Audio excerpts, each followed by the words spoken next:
The 8th chapter, in which the mad woman in the walls observes some of the many comings and goings in the outer palace.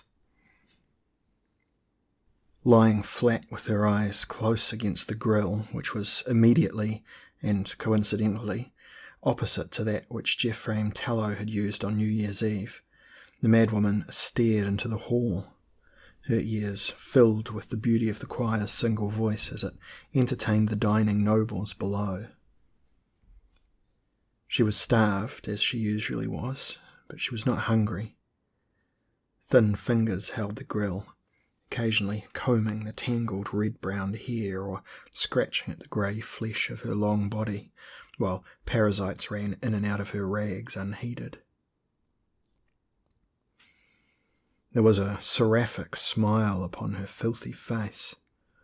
The music and the beauty of the diners filled her with so much pleasure that she was almost crying.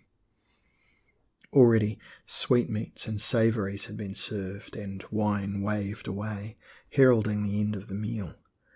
As another might watch a favourite play, she tried to will the guests to stay, but gradually they rose, taking their leave of the grey lord in his chair at the head of the table, going about their business. The madwoman focused all her attention on the two who remained, the Arabian ambassador and the lord, who was her greatest hero, and whose name she knew, as she knew most of those at court. "Montfaucon," she whispered, "the Queen's trusted adviser, her right hand, incorruptible, clever Montfaucon." The choir's chant ended and the choristers began to file from the hall, so that now she could overhear some of what was being said between Montfaucon and the proud brown man in braided white silk and gold-twined plaited ropes at head, wrists, neck and waist. "My master married to the Queen. Security for all time, for us both. Such an alliance," she heard the Moor remark. "We are already allies, however," Montfaucon smiled deliberately, "Arabia and Albion. Save that Arabia's hampered against expansion because Albion protects her. We are frustrated in our ambitions, as are all children who have grown and whose parents do not recognize the fact." Montfaucon laughed aloud. "Come now, Lord Shahryar. You cannot misjudge my intelligence or expect me to misjudge yours. Arabia is protected by Albion because she has not the resources to defend herself against the Tatar Empire. She has no alliance with Poland because Poland shares her fear of the Tatars, but hopes the Tatars will leave Poland alone and concentrate on Arabia if Arabia is weak. On the other hand, my point, my lord, is that Arabia is no longer weak." "Well, of course she isn't, for she has Albion's aid. And the Tatar Empire could be conquered. Gloriana will not make war unless the security of the realm is threatened, and is seen to be threatened. We fight only if invaded. Tartary knows this, and therefore does not invade. The Queen hopes by this policy eventually to create habits in nations, so that they will not automatically go to war to gain their ends. She visualizes a great council, a league." Lord Montfaucon's tone betrays him. Lord Shahryar smiled. "He believes no more than I in this easy feminine pacifism. Oh, such yearnings are to be admired in any woman. Yet a balance must be established between the male and the female instincts. But here there is no balance. There should be a man as strong in his way as the Queen. My master, the Grand Caliph, is strong. But the Queen does not wish to marry. She regards marriage as a further burden, and she already has many responsibilities." "She favours others?" "She favours none. She is flattered, of course, by the Grand Caliph's attentions." Lord Shahryar stroked his head. "It is for me now to remind you of my intelligence, Lord Montfaucon. What I have said regarding the Queen and her needs is well meant. We are concerned for her. "Well, then we share that," said Lord Montfaucon, "and if you respect her as I do, you will respect her wishes, her decisions, as I do." "You do nothing without her approval." "She is my queen. She is Albion. She is the realm." Lord Montfaucon lifted his chin. "She is the law." "Not always effective." "What?" "Your law. It seems it does not bring criminals to justice on every occasion." "I cannot understand you." "My nephew, Ibram, was killed in London even as I took ship from Ben Gashi. I arrived to learn of his death, murdered, and that his murderer has gone free." "King? He's to be transported next week." "Well, there was another involved, however, the one who actually performed the deed, whom you spoke for, as I hear it, my lord." "There was another accused, I spoke for him because in truth he was on my business and could not have become involved in the brawl, even if he was the kind of knave who would." "You are so completely certain of your servant's innocence?" Lord Shahryar looked hard at Lord Montfaucon. "This black-clad swordsman, this spy of yours." "Quire, a spy?" "A courier for the Queen, no more." "Quire's the name," Lord Shahryar nodded. "I'd forgotten it. This Quire is known for his duelling skills. He lured my nephew into a fight in order to rob him, do you think?" "I know Quire well. He would never waste his time in such a scheme. He is too proud." "Well, you give your word then, my lord, that your Captain Quire could not possibly have killed my nephew." "I give my word, Lord Shahryar." Lord Montfaucon stared unblinkingly into the Arabian's eyes. "Can I perhaps interview him, just to satisfy myself that he has not deceived you?" continued Lord Shahryar softly. "He is on another mission for me. He is not in London." "Where?"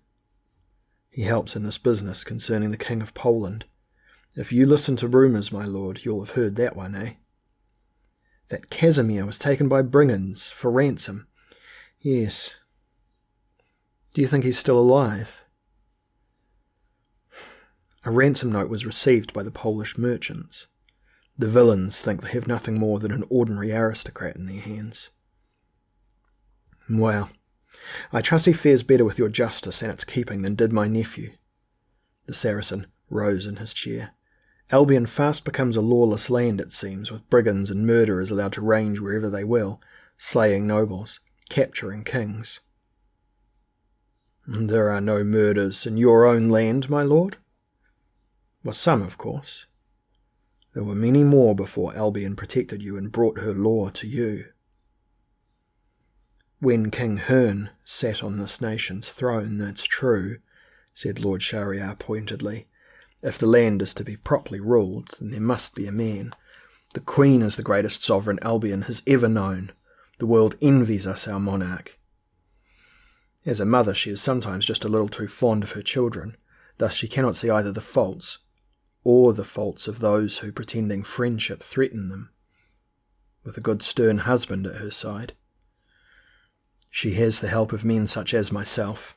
Lord Montfaucon inspected a dish of dried figs, selected one and placed it on the plate before him. "Are we not experienced and stern?" "But you are not her equal, my lord."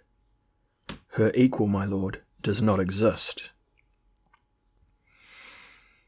"I had hoped to convince you of our sincerity, of my master's admiration for your mistress, of the need to unify our two lands completely in the traditional manner of kings. The Grand Caliph is young, virile, and handsome. If you have heard any rumours concerning him, I assure you that they are without foundation." "The Queen allows no suitors, my lord, the way she favours no one. Your master could be old, diseased, a follower in the habits of Sodom. He would stand as excellent a chance as any other." "So you will not speak for us?" "I had hoped you would. Yet I thought the King of Poland came incognito for one reason only." "Well, if so, he was misled. He was not encouraged. No love letters from the Queen? None, sir. So that is why he's captured. Lord Shahryar grinned to himself. You are too devious, my lord. I have ceased to follow you. I suspect that my nephew was slain because he tried to spy on Her Majesty. I suspect that King Casimir was taken because he hoped to woo the Queen in secret. Lord Montfaucon began to laugh. We are not savages, Lord Shahryar in Albion. Our diplomacy is entirely of a subtler sort. The Moorish lord pushed back his chair. He was glowering, but attempted to disguise or dismiss the expression. I must apologize, my lord. My good lord, I accept your apology. There is much more amusement in your suggestion than there could possibly be insult. Lord Montfaucon stood up and embraced the Saracen, who made an effort to smile. I must assure you of our greatest friendship. We admire Arabia over all other nations of the world, as we admire Albion. When the Grand Caliph arrives tomorrow, our partnership requires no traditional union to ensure it shall survive 1,000 years. Our concern is for the Queen as well as Albion. They are the same. The madwoman above crept away, crawling on hands and knees through the dust to her next vantage point where, through a small window which could scarcely be detected from the floor, she observed Master Ernest Wheldrake, naked and draped in gold chains, kneeling before his mistress, the amiable Lady List, as she sipped from the goblet in her hand, the mock crown askew over one eye, swiping a leisurely whip as he grovelled ecstatically and moaned some name which the madwoman could not catch. The scene was altogether too familiar, and she crawled on, seeking something fresher for her entertainment. Another 10 minutes and she was able to take up her usual place at the mouse-hole looking into Lord Ingleborough's bedroom, but the old lord was not in evidence. She caught sight briefly of his catamite, Patch, playing with some wooden soldiers, but he did not return. She wriggled on to see how Sir Tancred and Lady Mary Perrott fared in their relationship. She was greatly jealous of this relationship, largely because it seemed so perfect. She envied it the more because she herself required a diet of romance and intrigue rather than mere sensation, which as often as not saddened her. She had never known the love Sir Tancred gave to Lady Mary, though she dreamed of possessing it one day. But it was to be a dull tour for the madwoman. Neither Sir Tancred nor Lady Mary was present. Lord Roon snored in his formal uniform at his desk, black beard pushed against his lips by his green ruff, speckled with cream. Sir Amadis Cornfield was also behind his desk, bent over his accounts and receipts, his fingers dark with ink. Una, Countess of Skaith, was disrobing, removing the complicated dress she had to wear while entertaining the Saracen ambassador on the Queen's behalf. There would be nobody in Lord Montfaucon's study, so the madwoman decided not to descend the chute which would take her there. She considered a visit to the seraglio, but this too depressed her. She spent a little while watching the mummers rehearsing the mime they were to perform for the 12th night festivities tomorrow, but she did not have much interest in symbolic drama. She was returning to her crypt, passing on the other side of the dusty and web-festooned glass of the forgotten orangery, when she observed a shadow making its way towards Lord Montfaucon's secret entrance, and she paused, hidden in gloom, to see who visited the Chancellor. It was Tinkler. He was jaunty. The madwoman drew her tall body back in case Tinkler should glimpse it. Doubtless this varlet was in Montfaucon's employ and had come to receive his instructions. The King of Poland would be rescued by morning. She had overheard the scheme discussed. She chuckled to herself, shaking her head in admiration of her two heroes, Montfaucon, whom she dreamed of as a father, and Quire, whom she yearned for as a lover. The scheme appeared to be working exactly as they had planned.